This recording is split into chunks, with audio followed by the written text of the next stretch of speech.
예, 안녕하십니까. 예, 지난 시간에 저희가 이제 미스터리 쇼핑, 미스터리 쇼파, 고객 만족, 그거에 대해서 이제 말씀을 드렸습니다. 다시 한번 소개를 또 해보면 미스터리 쇼핑은 고객을 가장한 훈련된 전문 모니터 요원이 매장을 방문해서 매장에서 발생될 수 있는 고객 접점의 순간들을 고객 입장에서 진단하고 평가하고 개선하는 그런 활동을 하는 게 바로 미스터리 쇼핑이라고 얘기했습니다. 자, 고객 만족이 되면 매출은 올라갈까요? 줄어들까요? 당연히 올라가겠죠. 그래서 오늘은 고객 만족을 통해서 매출을 향상시킬 수 있는 마케팅 전략에 대해서 말씀을 드리겠습니다. 오늘 여러분들이 이 내용을 들으면 나도 한번 매장에서 한번 적용을 해봐야지 응용도 가능하실 겁니다. 먼저 그 얘기를 먼저 하기 전에 일본에서는 어떻게 이거를 도입해서 하고 있는지를 좀 소개를 해드리겠습니다. 일본은 이제 1990년대에 본격적으로 미스터리 쇼핑이라는 게 도입이 됐습니다. 마케팅 리서치 분야의 한 분야인 미스터리 쇼핑 리서치는 외식업을 중심으로 해서 활발하게 진행이 되고 있어요. 혹시 여러분들이 일본을 방문하신 기억이 있으시면 서비스가 좋다, 친절하다 이런 얘기 많이 들으셨죠? 근데 그 배경에는 바로 미스터리 쇼핑이라는 게 있었습니다. 일본에서는 이게 굉장히 활발하게 진행이 되고 있고 그걸 통해서 외식업체들이 서비스 경진대회까지 하고 있어요. 전국적으로 어떤 외식업체가 가장 서비스가 좋은지를 평가하는 대회까지 하고 있습니다. 그게 바로 이제 이자카야 고시엔이라는 아주 대표적인 행사가 있는데요. 그거는 쉽게 말해서 전국에 있는 이자카야들이 고객 만족을 가장 잘하고 있는 데가 어딘가 그거를 미스터리 쇼핑 기법으로 평가를 해서 매년 한 업체씩 선정을 하고 있습니다. 그렇게 되면 어떻게 되겠어요? 당연히 서비스 수준이 올라가겠죠. 서울만 올라가는 게 아니에요. 대전, 부산, 대구 뭐 전국에 있는 음식점들의 수준이 향상이 되는 결과가 나왔고요. 또 어떤 결과가 나왔냐면 직원들의 만족도가 높아진다는 얘기입니다. 직원들의 만족도. 왜냐하면 외식업체가 직원들의 이직률이 굉장히 높습니다. 근데 미스터리 쇼핑을 도입하면 직원들이 스트레스 받지 않나요? 그렇게 생각할 수 있겠죠? 꼭 그렇지 않습니다. 왜냐하면 미스터리 쇼핑을 통해서 우수한 직원들, 일 잘하는 직원들을 발굴할 수가 있습니다. 그래서 그 직원들한테 동기부여를 할 수도 있고 또 교육을 시켜줄 수도 있고 이런 것들이 미스터리 쇼핑이 요즘 최근에 일본에서 활용하고 있는 방법 중에 하나입니다. 먼저 한 업체를 소개를 해드리면 이 업체는 일본에서도 다양한 여러 개 브랜드를 갖고 있는 회사입니다.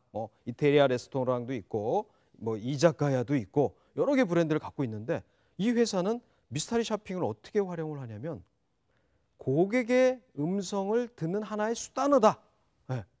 아주 중요한 채널이다. 그래서 우리 점포에서의 서비스 취약점이 뭐냐?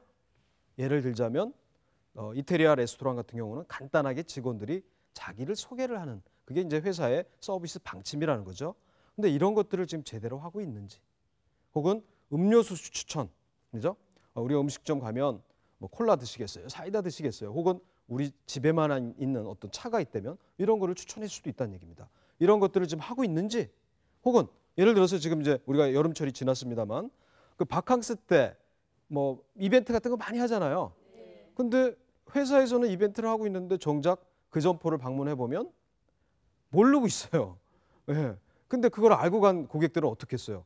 기분 안 좋겠죠. 차라리 안 하면 못하게 됩니다. 그래서 이런 것들을 전 직원들이 이벤트에 대해서 잘 알고 고객들한테 설명을 하고 있는지를 미스터리 쇼핑을 통해서 취약점을 개선하는 방법으로 하고 있고 그래서 잘하는 음식점, 잘하는 점포들은 시상을 합니다. 역시 우리도 학교 다닐 때 공부 잘하면 우등상 많이 받아보셨어요? 예, 상 받으면 어때요? 기분 좋죠? 마찬가지입니다. 음식점도 서비스가 좋고 고객들이 아주 사랑하는 점포가 되면 거기에 근무하는 직원들도 기분이 좋아지겠죠? 예, 행복해집니다. 그러면 그게 누구한테 가겠어요? 바로 고객들한테 전해지는 겁니다. 이런 식으로 동기부여의 수단으로도 미스터리 쇼핑이 일본에서는 활용이 되고 있다.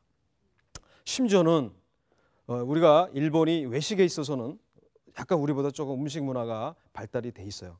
그만큼 세계 각국에 점포들이 들어와서 치열하게 경쟁을 하고 있습니다. 근데 거기에서 성공하기에는 그렇게 쉽지는 않을 겁니다. 근데 어떤 그 회사가 있냐면 그 회사 같은 경우는 직접 대표이사가요, 사장이 직원들을 데리고 경쟁 점포를 방문합니다. 가는 거예요. 근데 어떤 경쟁 점포를 가냐면 고객 만족도가 우수하다고 평판이 나 있는 미스터리 쇼핑 점수가 높은 그런 점포들을 방문해요. 예를 들어서 내가 지금 중국집을 하고 있다, 중국 레스토랑 하고 있다. 그러면 경쟁 브랜드 중에 가장 고객이 만족도가 높은 점포를 사장님 혼자 가는 게 아니라 직원들을 같이 갑니다. 그러면 느끼는 게 있겠죠. 홀 서비스를 하는 분은 맞아, 이렇게 하면 고객들은 좋아할 거야. 그죠? 또 주방에서 일하시는 분들은 맞아, 고객이 주문했을 때 신속하고 정확하게 해주는 게 좋을 거야. 이런 것들을 이제는 몸소 체험을 하게 합니다. 놀랍게도 일본에는요, 업종별로 미스터리 쇼핑 점수를 매겨놓고 있어요. 무슨 얘기냐면 이태리아 레스토랑 고객 만족도 1위서부터 100위까지, 뭐 중국 식당 1위서부터 100위까지, 한국 음식점 1위서부터 100위까지. 그러니까 점수가 높은 점수를 받는 데는 장사가 더 잘 되겠죠. 그 다음에 부진한 점포들은 더 노력을 하겠죠. 결국 누가 좋아져요? 고객이 좋아집니다. 이런 식으로 일본의 외식 기업들은 이걸 활용하고 있습니다. 미스터리 쇼핑의 핵심은 바로 점수화하는 겁니다. 고객들이 느낀 점을 점수로 만들어요. 쉽게 말해서 100점 만점에 100점, 90점, 80점, 심지어는 낙제 점수인 40점, 30점. 점수로 해서 평가를 하기 때문에 어떻게 했어요? 다음 달에 목표가 생기겠죠. 내가 요번에 지난 학기에 60점 맞았으니까, 산수 60점 맞았으니까 다음에 시험 볼 때는 100점 맞아야지. 이런 거는 똑같아요. 더 분발을 하게 된다는 얘기입니다. 더 노력을 하게 돼요. 근데 사장님 혼자 노력해서 되나요? 아니죠. 전 직원들이 같이 합심해서 노력을 하게 됩니다. 이게 바로 미스터리 쇼핑이 성공할 수 있는 점포를 만드는데 아주 중요한 역할을 합니다. 여러분, 세계적인 경영학자인 톰 피터스가 이런 얘기를 했어요. 측정되어지면 개선할 수 있다. 측정되어지면. 그래서 막연하게 생각하는 게 아니라 점수로 측정되어진 것들을 하나하나씩 구체적으로 개선할 수 있으면 충분히 개선할 수 있다. 개선 안 될 수 있는 게 없다. 이렇게 얘기를 합니다. 자, 이게 바로 미스터리 쇼핑의 기법입니다. 자, 그래서 오늘 이제 주제로 들어가겠습니다. 고객 만족 마케팅의 효과. 자, 어떤 것들이냐면 한번 보시죠. 지금 이제 점포를 운영하시는 분들이 한 3년이 되고 5년이 되면요, 사실 좀 어떻게 하나요? 좀 타성에 좀 접게 돼요. 뭐 다른 거 없을까? 뭐 그냥 먹고 사는데 뭐 지장 없으니까 타성에 접게 돼요. 근데 미스터리 쇼핑을 딱 한번 받아보잖아요. 그러면 다시 초심으로 돌아갑니다. 왜? 이렇게 좀 자영업을 오래 하신 분들은 고객의 소중함을 잘 알아요. 그죠? 고객이 떨어지면 나는 망하는구나, 이런 걸 잘 압니다. 근데 그동안에는 그런 걸 못 느꼈단 말이에요. 다시 말씀드리면 내가 앞으로 어떻게 방향을 가야 될지 방향성을 구축할 수 있는 겁니다. 그게 바로 미스터리 쇼핑 마케팅의 효과고요. 두 번째는 이런 어떻게 보면 단순한 과정이지만 이런 걸 한번 도입하게 되면 시스템을 구축할 수가 있어요. 자, 무슨 얘기냐면 한 달에 한 번 정도 미스터리 쇼핑을 해요. 자, 근데 우리가 이제 어떤 점포든지 간에 직원과 뭐 사장님이 있을 거 아닙니까? 그러면 이제 회의를 한단 말이에요. 근데 회의를 할 때 너무 업무 중심적으로 회의를 한다든가 너무 일 중심적으로 회의를 하면 직원들은 어떻게 해요? 스트레스 받습니다. 자, 근데 이 미스터리 쇼핑 결과를 가지고 한번 회의를 한번 해보자고요. 그러면 물론 이것도 일의 한 연장선이지만 누가 평가를 해주는 거예요? 고객이 평가를 하는 겁니다. 그러니까 받아들이는 직원들도 고객의 소중함을 알기 때문에 같이 참여를 하게 됩니다. 다시 말씀드리면 하나의 고객 만족 시스템을 구축하는 과정이 된다는 얘기입니다. 자, 그만큼 쉬우면서도 간단하면서도 나름대로의 시스템을 구축할 수가 있어요. 다시 말씀드리면 직원과 대화할 수 있는 커뮤니케이션 채널을 확보하는 겁니다. 자, 일본에 가면요, 아주 훌륭한 점포 중에 유명한 점포가 있습니다. 그 점포는 뭐냐면 매일매일 조례. 여러분 조회 아세요? 조회? 그러니까 뭐를 하기 전에 한번 모여서 으쌰으쌰 한번 하는 거예요. 그 점포는 상권이 안 좋은 데서 시작을 했어요. 그러니까 저희가 이제 흔히 얘기하는 C급 상권, 고객들이 저녁만 되면 조용해지는 상권이에요. 거기에 점포를 하나 연다는 거는 쉽게 말해서 자살행위입니다. 고객이 일부러 찾아가지 않으면 손님이 없어요. 그 사장은 그 C급 상권에다가 점포를 약 40평짜리를 냈는데 뭐를 했냐면 매일매일 영업하기 전에 조례를 했어요. 조례가 뭐냐면 일반적인 조례가 아닙니다. 거기 일하는 친구들은 젊어요. 20대 막 초반에 막 혈기가 왕성한 친구들입니다. 조례를 하면서 어떤 걸 강조했냐면, 자, 젊은이들이여 꿈을 가집시다. 당신들은 지금 여기서 일을 하고 있지만 반드시 꿈을 가져야 된다. 이런 것들을 조례를 통해서 음식점에서 한 거예요. 어떤 결과가 나왔는지 아십니까? 그 조례를 보기 위해서 해외에서 연간 관광객이 10,000명이 와요. 10,000명. 대박 점포가 됐습니다. 어떻게 하냐면요. 탁! 전 직원들이 조례를 하기 전에 마치 무슨 종교의식처럼 먼저 명상도 합니다. 근데 어떤 명상을 하냐면 3년 후에 나의 성공한 모습을 명상을 하게 해요. 그 다음에 자기의 꿈을 얘기하게끔 3분 스피치를 합니다. 나는 뭐 무역회사 사장이 될 거야. 나는 뭐 컨설턴트가 될 거야. 뭐 이런 식으로 자기의 꿈들을 얘기를 하게 해요. 그리고 그 상대방 직원과 서로 공감대를 형성하게 합니다. 어떤 결과가 나왔냐면요. 직원들 간의 스트레스가 적어졌어요. 그 다음에 앞으로 우리 점포가 어떤 방향으로 가야겠다. 이런 목표가 구체화되는 겁니다. 어떤 걸 통해서? 조례를 통해서. 이런 것들이 바로 점포의 하나의 중요한 키워드입니다. 그 무슨 얘기냐면 직원들이 꿈을 가지니까 이게 고객들한테도 전달이 된다는 겁니다. 그래서 매스컴에서 취재도 많이 했고요. 심지어 아까 말씀드린 대로 해외에서 관광객이 10,000명이 올 정도로 대박 점포가 됐습니다. 자, 점포는 그만큼 고객을 열광시킬 수 있는 요소가 있어야 됩니다. 자, 그래서 오늘 아까 말씀드린 대로 어떻게 하면 고객을 열광시킬 것인지 그 답은 바로 고객한테 있습니다. 자, 그래서 고객을 열광시키는 8가지 전략. 첫 번째, 뭘까요? 바로 고집 자부심 전략입니다. 우리 사장님이요, 혹은 거기서 일하는 직원이 내가 지금 판매하고 있는 상품에 대한 고집과 자부심이 없으면 그거는 고객한테 전달이 안 됩니다. 음식을 만드는 주방장이 내가 지금 만들고 있는 음식에 대해서 뭔가 부족하다고 느끼면 그것도 마찬가지로 고객에게 전달이 됩니다. 그래서 고객을 열광시키기 위해서는 첫 번째, 거기에서 종사하고 있는 사람들이 뭐가 있어야 된다? 고집, 자부심이 있어야 돼요. 아까 제가 말씀드린 일본의 그 조례를 하고 있는 그 점포는 무슨 전략이 있었던 거예요? 고집, 자부심 전략이 있었던 겁니다. 모든 직원들이 꿈을 가지고 있고 그 꿈을 실현시키는 게 바로 음식점이다. 음식점에서도 충분히 인격 도양이 된다. 뭐 이렇게까지 얘기를 합니다. 그래서 심지어는요, 우리 지금 외식업체가 공통적으로 갖고 있는 게 뭐냐면 인력난입니다. 사람 구하기가 힘들어요. 근데 아까 말씀드린 그 조례를 하는 점포는 그 조례를 통해서 많은 직원, 젊은 사람들이 그 음식점에 취업하기 위해서 이력서를 뒤밀고 있어요. 경쟁률이 10대 1이 넘습니다. 네. 왜냐하면 내가 일하는 동안 나는 인격이 수양이 되고 꿈을 가지기 때문에 그게 명성이 난 겁니다. 그게 바로 브랜드예요. 그 브랜드가 형성이 된 겁니다. 그게 가능했던 거는 바로 무슨 전략? 고집, 자부심이 있어야 됩니다. 자, 두 번째, 익사이팅 전략입니다. 어떤 게 익사이팅하냐면요. 자, 이런 게 있어요. 저기 여러분 청계천에 가보면 한 이태리 레스토랑이 있어요.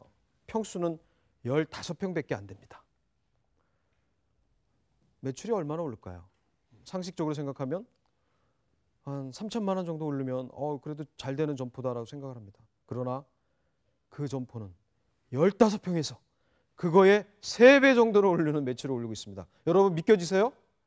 안 믿기시죠? 그 점포가 성공할 수 있었던 건 바로 익사이팅한 전략이 있었던 겁니다. 그 점포는 한 달에 한 번씩 와인 파티를 해요. 직장인들을 대상으로. 그래서 회비를 얼마를 내면 그날은 와인을 공짜 계속 먹고 마시는. 그게 소문이 난 겁니다. 네. 근데 고객들은 그 점포를 방문하면서 뭐냐면 즐거운 거예요. 즐거워. 그죠? 그게 바로 익사이팅 전략입니다. 일본에 가면 대표적인 익사이팅 전략을 전개하는 점포가 있어요. 여러분들 회 좋아하십니까? 네. 예, 다 좋아하시네. 예, 좋습니다. 근데 그 점포는요, 딱 들어가는 순간 깜짝 놀랍니다. 웬 바다야. 뭐냐면 목선으로 만든 배가 한 척 딱 떠 있어요. 그 주변에는 어항이 있는데 물고기가 막 광어, 여러분 도미 이런 것들이 막 떠다니고 있어요. 그것만 봐도 신기한데 거기서 끝나는 게 아닙니다. 낚시를 하게끔 낚싯대를 줍니다. 여러분 낚시를 해서 낚시를 딱 해서 잡으면 회쳐먹는 겁니다. 뭐가 있어요? 재미가 있죠. 바로 익사이팅 전략입니다. 거기에서 한번 그런 경험을 한 사람은 그 경험을 잊지를 못해요. 그 손맛을 잊지를 못하는 거죠. 그래서 또 가게 되는 거예요. 회도 먹고 낚시도 하고 또 같이 간 동료들끼리 뭐를 해요? 즐거운 경험을 하는 겁니다. 그 점포에는 회사원만 오는 게 아니라 애들도 와요. 애들. 주말에는 그 부모님이랑 같이 그 애들도 같이 오는데 만일 그 한 꼬마가 낚시를 해서 운 좋게 낚시를 딱 해서 고기를 딱 잡잖아요. 그러면 사람들이 와 박수 치고 막 축하한다 그래요. 그 다음 주에 어떻게 했어요? 그 꼬마가 또 갑시다. 그래서 본성 점포가 됐습니다. 대박 점포가 됐습니다. 바로 익사이팅 전략입니다. 자, 여러분들 우리 고객들이 이제 그 주점 같은 데 가면 과일 소주라는 거 아세요? 과일 소주. 네, 과일과 술을 이렇게 결합한 일종의 칵테일 주인데 어떤 점포가 있냐면요. 익사이팅하게 해요. 되게 보면 과일 소주 같은 경우는 주방에서 만들어 갖고 오잖아요. 거기는 직접 손님이 보는 앞에서 과일을 갈아줍니다. 어때요? 재밌죠? 신기하죠? 그게 바로 익사이팅 전략입니다. 고객을 열광시키는 전략은 8가지가 있습니다. 환원 전략, 플랜 두시 전략, 온리위 전략, 네트워크 전략, 그리고 시간 전략, 오감 전략입니다. 그러면 첫 번째, 이 고집 자부심 전략을 전개하고 있는 그런 것들에는 어떤 특징이 있냐면요. 일단 명확한 특징이 있습니다. 뭐냐면 한 개의 품목으로 승부를 해요. 여러분 여러분 콩국수 좋아하세요? 네. 자고로 지금 콩국수의 계절이에요. 네. 근데 콩국수가 대략 가격이 뭐 얼마 하죠? 막 5,000원, 6,000원. 근데 어떤 점포는 8,000원짜리 콩국수를 판매를 하고 있습니다. 장사가 잘 될까요? 망했을까요? 예? 잘 됐겠죠. 예. 콩국수가 8,000원이지만 줄을 서서 먹습니다. 점심시간에 늦게 가면 계속 기다려야 돼요. 왜 그게 가능했습니까? 바로 그 업소의 사장님은 고집과 자부심이 있었던 거예요. 우리 집에서 쓰고 있는 콩은 강원도 행계에서 나온 백두만 쓴다. 국산 콩만 쓴다. 이거를 고객들한테 설파를 한 겁니다. 그래서 그 점포에 가면 그 강원도 그 도장이 찍혀 있는 그 콩 가마가 이렇게 있어요. 그걸 보고 고객들은 믿죠. 다시 말씀드리면 사장님이 생각하는 눈높이와 고객이 생각하는 눈높이가 맞았을 때 그게 바로 고객 만족이 되는 겁니다. 그게 무슨 전략이다? 고집 자부심 전략입니다. 그래서 대개 보면 한 개의 품목으로 먼저 승부를 해서 성공을 하고 굉장히 깊게 파고들어요. 계속 연구를 합니다. 어떻게 하면 콩국수를 더 맛있게 고객의 입맛에 맞출 것인가. 또 요즘 웰빙이지 않습니까? 어떻게 하면 건강 음식을 만들어서 고객들한테 제공할 것인가. 이런 나름대로의 프로 정신을 가지고 메뉴를 개발하고 있고 서비스를 개발하고 있습니다. 그게 바로 고집 자부심 전략입니다. 그리고 메시지성이 강해요. 무슨 얘기냐면 아까 콩에 대해서도 얘기했지만 그 점포에 가보면 콩이 몸에 좋다라는 신문 스크랩, 뭐 전문가가 얘기한 그런 기사들이 점포에 붙여 있어요. 메시지를 전하는 겁니다. 여러분들은 콩국수를 먹고 있는 게 아니라 뭐를 먹고 있다? 보약을 먹고 있습니다. 이런 식으로 메시지를 전달하는 거죠. 자, 이런 식으로 고집 자부심이 있게 되면 고객들이 느끼게끔 해줘야 됩니다. 근데 거기서 일하는 직원들도 같은 생각을 해야 됩니다. 사장님 혼자만 생각하면 안 돼요. 거기서 일하고 있는 직원들도 맞아. 우리 집에서 만드는 제품은 웰빙 음식이야. 건강 음식이야. 진짜 좋은 국산 음식 재료만 쓰고 있어. 등등. 나름대로 품질에 대한 자부심, 맛에 대한 자부심 그런 것들도 직원들이 공유를 해야지만이 고객들도 느낀다는 겁니다. 그게 바로 고집 자부심 전략입니다. 그래서 우리 예비 창업자님들이 창업을 준비하신다면 내가 하고자 하는 아이템에 대한 고집 자부심을 갖고 계셔야 됩니다. 그래야지 승부가 날 수가 있죠. 자, 그게 바로 고집 자부심 전략이다. 두 번째 전략을 소개를 해드리겠습니다. 자, 두 번째 전략은 아까 말씀드린 대로 익사이팅 전략입니다. 뭐냐면 매장에 활기가 있어요. 제가 어저께 강남에 저는 이제 주로 이제 음식점들을 많이 다녀요. 어디 뭐 잘하는 데가 뭐가 있는지. 어저께 어떤 이제 카레 전문점을 가게 됐어요. 생긴 지 얼마 안 돼서 강남역에 있는 전문점인데 갔더니 직원들이요. 딱 들어가는 순간 한 직원이 외칩니다. 고객 들어오십니다. 딱 이러는 거예요. 깜짝 놀랐어요. 그랬더니 전 직원들이 어서 오세요. 막 뭐를 느끼죠? 활기를 느낍니다. 자, 익사이팅 전략. 매장이 어떻게 된다? 활기가 있다. 자, 반대로 어떤 고깃집에 딱 들어갔어요. 딱 들어가는 순간 손님이 아무도 없네. 직원들은 다 주무시고 계시고, 예. 혹은 텔레비전만 보고 계시고 어떻게 했어요? 나오고 싶죠. 마음 약한 분들은 그냥 가겠지만 아마 대부분 나올 거예요. 자, 그래서 성공하는 점포들은 매장에 활기가 있어야 됩니다. 활기차야 돼요. 자, 그게 아까 말씀드린 조례를 통한 직원들이 막 활기를 심어주는 겁니다. 네. 그래서 그 일본에 있던 그 점포들은요, 그 점포는 길을 받기 위해서 오는 고객도 있을 정도랍니다. 네, 직원들이 조례를 해서 막 길을 쏟아냈기 때문에 뭐 그런 점포도 있을 정도로 하고 있다. 그 다음에 고객들이 느낄 때 흥분이 돼야 돼요. 자, 낚시를 한다. 네, 점포에서 음식점에서 흥분되죠. 네, 설레입니다. 그 다음에 체험이 가능해야 돼요. 체험을 할 수 있게끔 이런 것도 중요합니다. 그 다음에 공개적인 이벤트. 자, 이것만 오늘 마지막으로 소개를 해드릴 텐데 앞으로는 고객의 DB가 중요합니다. 데이터베이스가. 그걸 갖고 있어야 돼요. 그래서 어떤 점포에서는요 이걸 했대요. 방문하는 고객들이 명함을 꼭 놓고 가게끔 하고 그거를 매달 추첨을 합니다. 근데 추첨을 하는데 예를 들어서 쉽게 구할 수 있는 상품을 주는 게 아니라 쉽게 못 구하는 상품을 경품으로 줬다는 거예요. 네. 그래서 그랬더니 고객들이 입소문이 난 겁니다. 바로 이벤트입니다. 네. 근데 이벤트는요 한 번 하면은 계속 해야 됩니다. 장사 안 될 때만 하면 안 되겠죠. 계속 고객한테 나는 즐거움을 주겠다. 그래서 이번에는 이런 이벤트, 이번에는 이런 경품을 해야지. 그래서 그런 것들을 어디서 구할 수 있냐면요.